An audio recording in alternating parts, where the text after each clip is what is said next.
We've got David from California. Are you ready to dive in, Arden? Let's go for it. Let's do it. David in California. What I'm seeing is that you want to talk about your man Jesus. What's going on with Jesus today, David? Yeah, do you remember me from the other day? I think so. Did we talk? So, yeah, but I got cut off. On Are you there? I think we talked on Atheist Experience, right? A week ago? Yeah. Right. Well, what can we help you with today? Back for more. Yeah. Well, I just wanted to talk about the omniscience of Jesus, but you guys kind of led me down another path that I didn't want to go down. All right. Well, Little Red Riding Hood. Well, we try not to be big bad wolves around here, but there's only so much we can do. If I remember correctly, let me know if I'm off here. You were saying that you look at the Bible as being evidence for the omniscience of Jesus. Yeah. Okay. Well, so that's my perception of it. I just want to give some examples. Okay, go for it.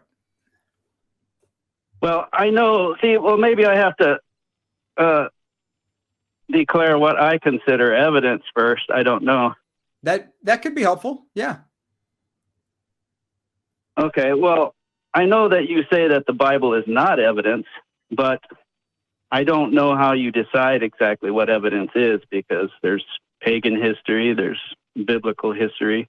Yeah. Well, let's think about it like this. Structures and so forth. So I don't want to refer too much back to the prior call, because people who are listening or watching, they don't have that in front of them. But if we're just approaching the Bible and you're saying you look at the Bible and you see that it says certain things about Jesus, therefore Jesus is omnipotent. Would you apply the same standard to say omniscient? I'm sorry, omniscient. Forgive me. To say reading about the attributes of Superman in the comics and say the comics say certain things about the attributes that Superman has, therefore Superman has those attributes. Are we on the same page? Yeah. So if we're talking about what the Bible says and we're talking about what the comics say about these two different characters, now what? Well, I think, I know the Superman story myself, and that came about right about the time that we were developing the atomic bombs around World War II, and we were discovering a lot of knowledge. And so there's a lot of knowledge in the Superman story that is actually true, and we're actually kind of paralleling that today. If you look at the Superman story, that's about where we are today in our progress. Well, I don't want to get too sidetracked, but I use Superman as an example because you can find examples of superhuman figures all throughout literature, all throughout history, all throughout religions, all around the world. And all of these different books and comics and traditions say certain things about certain people. But I think the question is, why should we care? Well, the way I see the comics is, you're developing in Marvel Comics or whatever, those tend to deal with evolution theory and making gods and so forth. And I think that's kind of a pagan formula, which has been repeated numerous times. So it's something that's true. I can't deny that those gods were real myself. But I can go into the evidence as far as why I think the Bible is evidence. I don't know why you're bringing up fictional stories, but those do have true science and knowledge within them, and they actually reflect sort of what the pagan ideology is today, paralleling evolution theory and old age cosmology, David, and stuff like that. I think, David, there's something going on here, though. We bring up this comparison to make a point, and you're kind of I feel like you're biting the bullet maybe more than you actually want to, because when we're saying there's some truth to Superman comics, I would agree with you.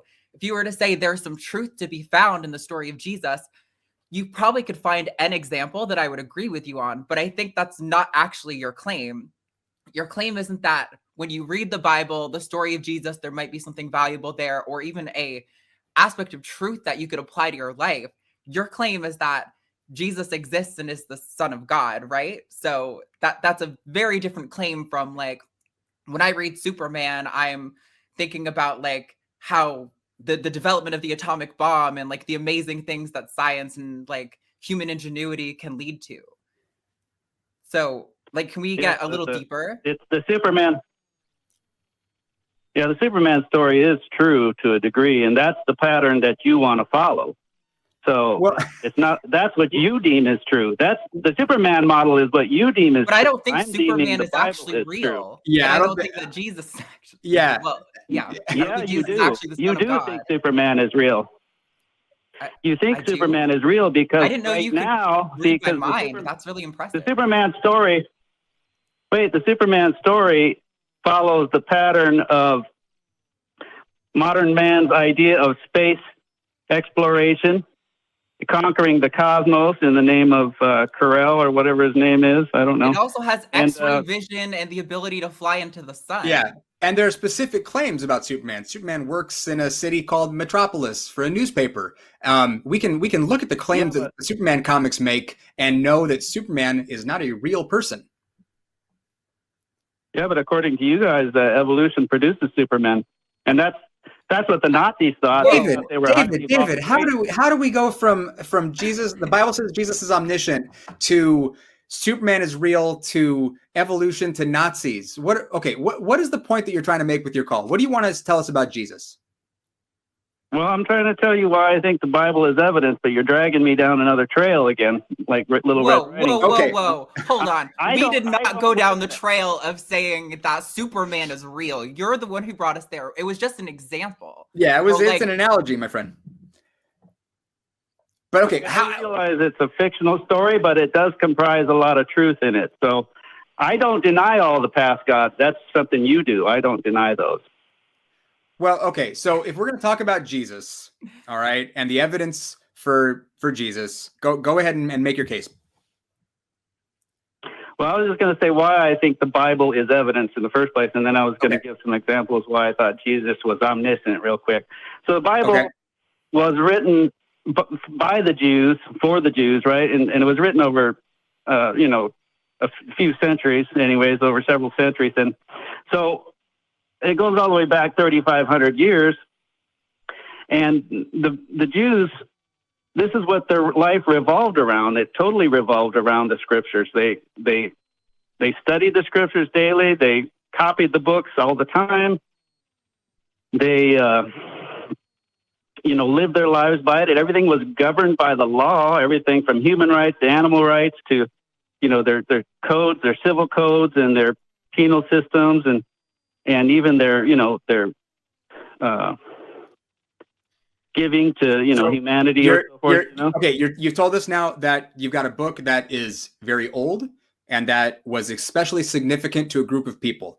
All right, what else? Well, yeah, I'm just trying to tell you why it's superior to pagan history, because pagan history, it kind of revolved around the kings, the rulers, right, and the leadership. So in the pagan history, in the Bible, it says you cannot add to or take away from it, right? It does say that, yes. Okay, so that's a higher criteria than the pagan history, because the pagan history doesn't say that. They could embellish it, they could censor it, they could do whatever they want with the history. They could just totally eliminate it. David, you're not getting anywhere closer to evidence here, my friend. Right. Yeah, well, that's why the Bible is superior as far as a historical document, because their property rights revolved around it, their genealogy, keep track. David, I got to ask you. So when you use David, when you use a word like superior, there's a value judgment that's being made there. Superior in what respect? Well, I'm telling you, it's superior in its meticulous method of recording it, because they had to keep track of the records for property rights. What does any of this have to do with whether the Bible is evidence? Evidence of what? It has to do whether it's historical. I said it has to do with whether it's historically accurate or not, because they put more emphasis on recording it than the pagans did on any of their documents. David, I don't give a shit what the pagans did. What the pagans did is irrelevant to whether or not the Bible is evidence. I don't care if the pagans kept meticulous records or not. It doesn't matter. Okay, so do you understand the distinction between what evidence is and what do you think? What do you think evidence is then? Glad you asked. Because that's my idea of evidence. It's a historical document that was meticulously copied and repeated and lived by it every single day of their lives. Great. Evidence is anything that can be used to demonstrate that a claim is true. Anything would fall within the umbrella of evidence. So the Bible cannot be evidence. Well, the Bible is the claim. The Bible is a series of claims about things that happened. History. The Bible is not history. No, it's history. It's not just a claim. Well, it's either true or it isn't true. You're onto something there. Okay. Yeah, right. So based on that, based on what I consider evidence, I think the Bible is superior to any modern scientific evidence because evolution and climate change and old age cosmology. Scientific evidence of what though? Yeah, let's think about what you're saying here, because let's just evaluate one claim. And I'm going to bring up a specific one because you've brought up evolution and cosmology and all this stuff. The Bible says that there was a worldwide flood that killed everybody except for one family and a number of animals who were preserved in a big boat. Do you think that story of the flood of Noah and the deluge and all that is a historical account? Well, that's pretty obvious. It's historical. I mean, you can see the sedimentation all over the planet. You can see seashells on top of the entire surface of the planet, including the mountains. You can find fossils all encased in, global sedimentation that could only happen by a global flood, not local floods. Okay, that's all caused by a global flood. Sir, I have to ask. Ask me if I believe it. Yeah, I believe every bit of it. Okay. So I want to give you some examples of why I thought Jesus was omniscient, and I consider the Bible the higher evidence than even your modern science. Okay, well, here's the difference between the Bible and science. Okay, science is subject to rigorous testing for scientific claims to gain any traction in the scientific and academic communities. There's this entire process that a claim has to go through, where a claim has to be verified by evidence. Not so with claims in the Bible. I don't know who has told you what you just relayed to us about what the evidence indicates about a global flood. But if you're under the impression that there is evidence in support of the flood narrative in Genesis, then you've been lied to. Wait a minute, Kenneth. Okay, this is the Kenneth speaking to you now. The global flood or whatever, the Bible, science makes claims, right? They make claims too. They got eyewitnesses, and you say it has to be verified with evidence. Well, how many times have we seen science change over the years that people won Nobel Prizes, they did peer review papers, and then people came after them and disproved everything that they said? It happens all the time. Isn't that great? That's how science works. No, it's not great. It changes all the time. It's not trustworthy. Are you afraid of change, David? Change is scary. The Bible doesn't change. Okay, it stays the same. That's not a good thing. Of Jesus. When new information comes forward, the honest thing for any of us to do in light of new information is to change our perspectives. One of the greatest weaknesses in basing one's worldview on the Bible is that it doesn't change. No, but the new information that comes forward is constantly disproved. Well, let's. It's always disproven later. When you say this, David, I don't mean to insult you, and I want to give you a chance to talk about the omniscience of Jesus, but it's becoming more clear the more that you speak that you don't understand science. I don't know what your level of exposure has been, but I would urge you to maybe. I'm sorry? I have my own cosmology. It's called the Cosmology of David. Well, the cosmology of David isn't worth jack shit in the scientific world if you can't prove your claims. There are professionals out there who dedicate their lives to understanding the universe, and you may consider reading what they have to say about this stuff. You may, with regards to flood geology, I mean, I would look at geology. I would look at biology. I would look at the number of different scientific fields that all converge to demonstrate conclusively that the flood story in Genesis is bullshit. There's no good reason to believe that it's a literal account of anything that ever happened. Well, Kenneth, I have studied all this. I'm 58 years old. I've gone through it. I've been there, done that. Okay, I'm not going to keep studying evolution when I know it's not true. Well, where have you studied? Where have you studied evolution? What would be an example of a source that you've looked at to gain an understanding of this? I'm sorry? Can I give my example of Jesus' omniscience? Yeah. Before you do, would you mind just telling me what your favorite source is for gaining an understanding of evolution? I've been learning evolution since I was in high school. What source? Yeah, where have you been learning? Because you sound pretty confused about it. It changes all the time.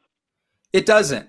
Yeah, you've kind of usurped the Christian position. Now it's totally changed. Listen, nobody's usurped the Christian position. I'm just asking you, what is the best source? If you were going to direct someone here, if I wanted to really understand the truth about evolution, where would I go to find it? It doesn't happen. So if you're going to find the truth about it, you have to go to the Christian scientist. Give me an example. Who's a Christian scientist? Who's an authority here? I don't know. Morris, maybe. I don't. Henry Morris? Those are old people. Dwayne Gish? Henry Morris and Dwayne Gish? I used to study. I literally took classes with those men at the Institute for Creation Research in Santee, California when I was a child. Yeah, I did too. I've learned all this stuff when I was young as a teenager. They're liars. Because it's not true. It's not true. Henry Morris and Dwayne Gish are liars. I would strongly urge you to look at what actual scientists have to say. Neither Henry Morris nor Dwayne Gish ever did any actual research. They didn't publish papers. These are not scientists. These are not people who actually understand the science of evolution. They made a living off of misleading people and selling lies about evolution to evangelicals. I don't believe in evolution. I don't see it. I'm 50 years old. I don't see climate change. I don't see old age cosmology. I don't see evolution. Okay, I can give you my cosmology if you want, but if you let me just give my evidence on why Jesus is omniscient, I can. Well, let's go to Jesus, because I think we're at a dead end on the cosmology stuff. But I would urge you to, you're getting bad information from bad sources with regard to your science. But let's talk about Jesus. I get all my information out of the Bible, okay? And then I pretty much judge everything by that. But I am a scientific person, okay? I got the highest grades in my class in astronomy, okay? Nobody even came close to me in astronomy. I understand astronomy. Very simple, okay? That's great. Let me ask you one question about astronomy then, and I promise this will be the last rabbit trail. So do you understand that there are stars that are millions of light years away from Earth and we can see them? Yeah. How old do you think the Earth is? Almost 6,000 years. So how does light from a star that's millions of light years away get to a 6,000-year-old planet? Well, the light is backing up like a stream. You ever seen a stream hit an obstacle in the stream and all of a sudden the water slows down? That's like your blue shift right there, where the water slows down at the obstacle and then it moves slower after the obstacle. That's kind of like the way light is out in the cosmos. It's moving at an infinitely or very rapid pace, and then it slows down, and that's why the waves get bigger as it gets further out. Right, but what I'm asking you is, how is it that if it takes, we know how long it takes the light to get here from something that's that far away? No, you know what it's like in your local galaxy, you or in your local solar system. You don't know what it's like beyond the local galaxies. Where'd you get that information? Because I don't remember that part of the Bible, and I thought you got all your info from the Bible. Yeah. No, but this is in the Bible, because the Bible says that the CMBR, or the light was created on the days 1 through 3, right? God created light before stars. Now science has proven. Yeah, light was created before the sun.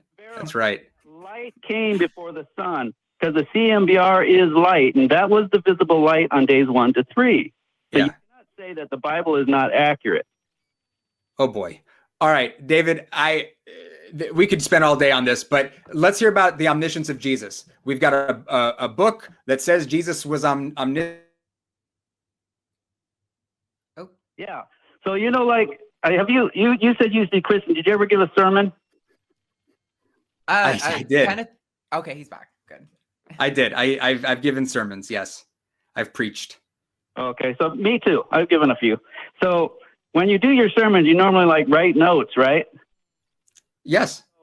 Jesus didn't have to do that. He didn't have to write notes, How do you know that? He just gave a sermon. How do you know that? I don't read it in the Bible. He never said, "Hey, John, where was I there?" The Bible never says anything about Jesus's notes. I was talking to He didn't have any notes. He didn't. How do you know that? How do you know that? He just gave an impromptu sermon. And how do you know that? About what he was talking about, and it reflected the Old Testament perfectly. How do you know that? Because I read. How do you know that Jesus didn't have notes? Because I read it in the Bible. It doesn't say anything about Jesus's notes in the Bible, David. You're being dishonest. No, I know, but it does. There's nowhere where the apostles go, "Hey, Jesus, do you remember when you cast the demons out of that one guy, Legion? Or do you remember when you fed the 5,000? They never said that. Because how do you know that the Gospels are an accurate reflection of anything that any of these people said? Because I told you. Because what? The method was superior to any other recording method in history. No. Because they had the Gospels. We don't have any sources that that come from the same time as the life of Jesus. You know this, right? The Gospels all come from decades later. It doesn't matter if people do. It's obvious that people don't like the Jews. They're always trying to kill them off. Okay. I didn't say anything about Jews. You talked about meticulous note keeping and meticulous record keeping. We don't have any Gospels that come from the same time as Jesus's ministry. We've got copies of hearsay evidence about what Jesus and his disciples allegedly said. We don't have any first-person accounts. We got nothing in the way of evidence here. First-person accounts. Those are all first-person accounts. How do you know that? So, I mean, the Romans had an empire to record and store their information, and they don't have a very good record of their empire. David, I'm not talking about Roman records. I'm talking about the Gospels. You just said they're first-person accounts. How do you know that? The Roman records were not that good. And David, I don't give a shit about the Roman records. Back up everything. I don't care about Roman records. You're talking about the Gospels. How do we know the Gospels are first-person accounts? Because. Oh, because. All right. I mean, because. Come on, man. This is not honest. Yes, it is. No, it's not. It's history. No, it's not. It's history, and you can't. How do you know it's history? Because you don't have any better evidence. You sitting here. Oh, okay. So we just have a big old argument from ignorance type of fallacy going on. What? Okay. So you're making the claim. The burden of proof is on you to demonstrate that your claim is true. You said the Gospels are first-person accounts. Prove it. Yeah, but you can't come up with any better form of evidence. You tell me science, and that's something I can. Evidence burden of proof isn't on me. You're talking about. You said we're dealing with one claim. The Gospels are first-person accounts. Prove it. Science is not trustworthy. We're not talking about science. You said the Gospels are first-person accounts. Prove it. Established history is far more superior than something that changes all the time. David, if you're not going to answer the question, we're just going to move on because you're wasting everybody's time by being dishonest. Yeah, and it's a shame. Got my point across. So Jesus is omniscient because he doesn't have to say, "Do you remember when?" and he didn't have to take notes. We don't know Jesus said any of that stuff. We don't know that the Gospels are accurate accounts of anything that Jesus said or did. Yeah, I do. How? Well, I've got a lot of verification through personal experience. You may not think personal experience is good. What's your personal verification that the Gospels are reliable? We can't even establish that they're first-person accounts. Well, I've got personal experience with God personally. That's the thing, that God has spoken to me personally, and he's done things that I've asked him to do, and specifically. So, I mean, if somebody stomped on your head, you would probably think that's sufficient evidence, even though you don't have it recorded by a peer review team, right? Well, that's my experience. You do not have anything in the way of evidence that is remotely in the same ballpark as someone stomping on your head? Yes, I do. Give me your very best one. What's your very best evidence, your very best experience that proves that the Gospels are reliable? What do you got? Well, I'm just telling you, when I was 18, I first came to Christ. Is this your, hang on, before you keep going, is this your best? Are you giving us your very best example? This is my personal best example. Okay, cool. All right, let's hear it. You scientific evidence, because we've already proven that scientific evidence is not trustworthy. We haven't proven that at all. That's horseshit. We haven't proven that at all. So I really, it's really frustrating how dishonest you're being, but give me your very best example, and who knows, maybe we're all about to have a come to Jesus moment.